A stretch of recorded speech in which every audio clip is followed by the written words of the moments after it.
Digital होती दुनिया में बातचीत के लिए इस्तेमाल किए जाने वाला व्हाट्सएप अपनी प्राइवेसी पॉलिसी को लेकर एक बार फिर चर्चा में है।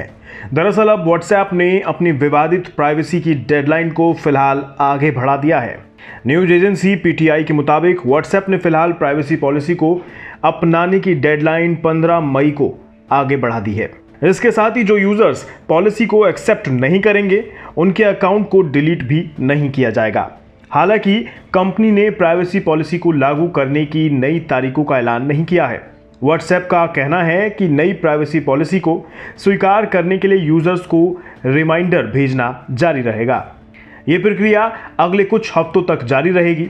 इससे पहले नई प्राइवेसी पॉलिसी 8 फरवरी से लागू होनी थी, लेकिन विवाद बढ़ने के बाद इसे 15 मई के लिए टाल दिया गया। बता दें कि व्हाट्सएप को अपनी नई पॉलिसी की वजह से देश में काफी विरोध का सामना करना पड़ा था, जिसके बाद सरकार ने भी लोगों की प्राइवेसी को जरूरी बताते हुए सख्त रवैया अपनाया। इसके साथ ही कई बड़ी हस्तियों ने अपने अकाउंट्स व्हाट्सएप से डिलीट करके सिग्नल ऐप पर शिफ्ट कर लिया।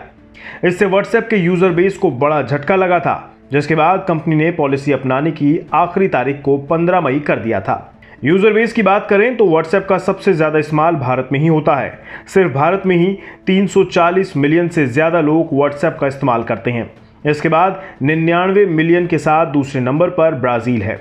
चलिए अब आपको ये भी बता देते हैं कि आखिर व्हाट्सएप की नई प्राइवेसी पॉलिसी है क्या। दरअसल नई पॉलिसी के तहत यूजर्स को content upload, submit, store, send या रिसीव करते हैं कंपनी उसका इस्तेमाल कहीं भी कर सकती है। यानी यूजर का डेटा फेसबुक और इंस्टाग्राम के साथ शेयर किया जा सकता है और व्हाट्सएप इस्तेमाल करते रहने के लिए इस पॉलिसी को स्वीकार करना जरूरी है। पॉलिसी स्वीकार नहीं करने पर यूजर व्हाट्सएप का इस्तेमाल भी नहीं कर पाएंगे। अब आपको बताते हैं कि आपका कौन सा डेटा कंपनी इस्तेमाल करने की बात कर रही है। आपका फोन नंबर, व्हाट्सएप इस्तेमाल करने वाले फोन या लैपटॉप का मॉडल, आपके इंटरनेट का IP एड्रेस, आपकी लोकेशन की जानकारी, आप एक दिन में कितनी देर व्हाट्सएप का इस्तेमाल करते हैं, किस तरीके से आप अपने कंटेंट से संपर्क साधते हैं, यानी आप मैसेज कितनी बार करते हैं, मैसेज करते हैं तो किसे करते हैं, किस तरीके से करते हैं, फोटो ज़्यादा भेजते हैं या मैसेज ज़्यादा भेजते हैं। ये सारी जानकारी व्हाट्सएप, फेसबुक और इंस्टाग्राम को देगी। इस तरह तीनों प्लेटफॉर्म्स के डेटा से आपका एक यूनिक प्रोफाइल बन जाएगा, जो आप तक टारगेटेड विज्ञापन पहुंचाने और फेसबुक की जेब भरने के काम आएगा।